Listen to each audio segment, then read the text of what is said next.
এক শতাব্দীতে একবার কি দুইবার বাঁশ গাছে এই ফুল ও ফল আসে। তাই যারা এর আগে এই ফল দেখেছেন তারা আর দেখতে চান না। তাদের মতে বাঁশ গাছে ফল আসা আকালের লক্ষণ। যে বছর বাঁশ গাছে ফল ধরে সেই বছর সব বাঁশঝাড় মরে সাফ হয়ে যায়। আবার পূর্ণাঙ্গ বাঁশঝাড় সৃষ্টি হতে বেশ কয়েক বছর লেগে যায়। তার চেয়ে ভয়ঙ্কর হচ্ছে বাঁশ ফলের বীজই ইঁদুরের প্রজনন ক্ষমতা বহুগুণ বাড়িয়ে দেয়। ফলে ইঁদুরের দল মাঠের পর মাঠ ফসল উজাড় করে দেয়।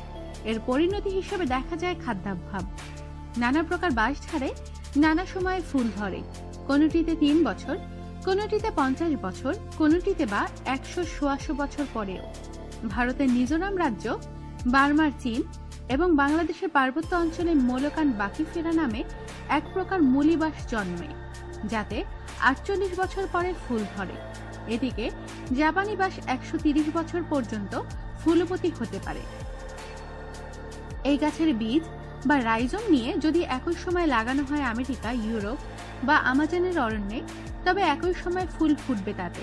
পরিবেশ, আবহাওয়া কোনো কিছুই তাদের এই 48 বছর পর ফুল ফোটার নিয়মকে ভাঙতে পারবে না। কেন এমন হয়, এর সঠিক কারণ নিয়ে বিজ্ঞানীরা এখনো অনুসন্ধান করে চলছেন।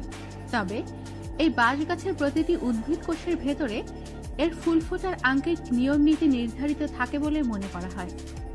এই ফুল থেকে ফল হয়।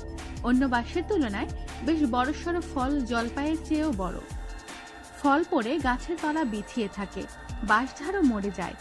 যে পর্যন্ত শক্তি ব্যয় করে সেই বংশ ফসল ফলায়, তাতে তার আর জীবনী শক্তি থাকে না। বাঁশঝাড় তলায় লক্ষ লক্ষ ভুক্ত ফলের মধ্যে তখনও অলক্ষ্যে লুকিয়ে থাকা অনেক ফল থেকে জন্ম নেয় নতুন বাঁশের চারা, আবার গড়ে ওঠে বাঁশের নতুন জনপদ।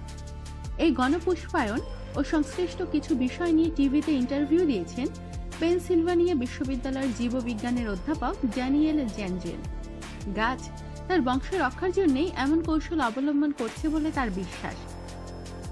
ভারতের মিজোরাম ও মণিপুর রাজ্যে বাঁশের গণপুষ্পায়ন হয়েছে 1958 থেকে 1959 সনে। এর 48 বছর পর অর্থাৎ 2006 থেকে 7 সনেও এর প্রভাব দেখা গেছে ভারত, মিয়ানমার এবং বাংলাদেশের বান্দরবন, রাঙামাটি, খাগড়াছড়িতে। পরবর্তী পুষ্পায়ন হবে 2054 বা 55 সনে। আমাদের সাথেই থাকুন আর সাবস্ক্রাইব করুন।